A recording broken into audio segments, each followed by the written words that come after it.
of nullification. What you have here is civil disobedience in spirit. You have essentially a population suggesting I can no longer have any more federal government shoved down my throat. I have reached my fill. And whether or not that means it's reform from the bottom up, whether or not that's individual or states, it's not reform anymore from voting the right politician into Washington, D.C. I have said, we've had this debate numerous times the last couple of weeks, whether or not that's businesses like Uber or Airbnb or states taking over certain laws or people refusing to sign up with Obamacare. Reform comes in the way of the people at the grassroots, not your vote for president of the United States. There's always, of course, also the possibility of a tyranny of the majority, right? The federal government's supposed to protect people, even at the state level, through the, they're supposed to enforce the Constitution, which, of course, has been lost on this administration. And the concept of Irish democracy, by the way, continued dogged resistance, this author, I think, is romanticizing it a little bit. The Irish had quite a tough time with their dogged resistance to the crown and their authority. But, Will, I thought a lot about this because I think it's a fascinating debate because I like to be philosophically as close to anarchy as possible. So I like what you're going for with this states doing what they have to protect people from the overreach of the federal government. My problem, though, is this creating a rod for our own backs, meaning those of us who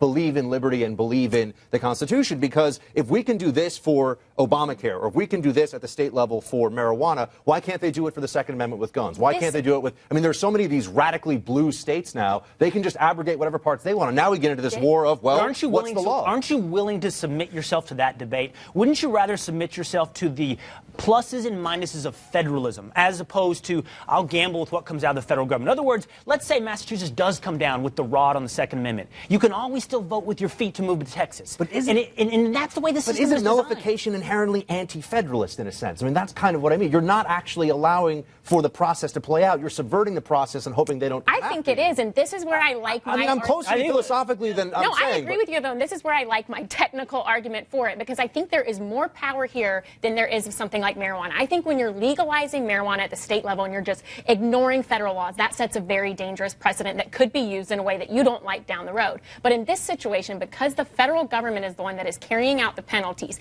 it's essentially in the people's hands. And so I feel like that is different than completely just going against the federal law. I think individuals have more power here than they do anywhere else, and I don't think you're violating a dangerous precedent. I want to get these two. I just want to say we're not running the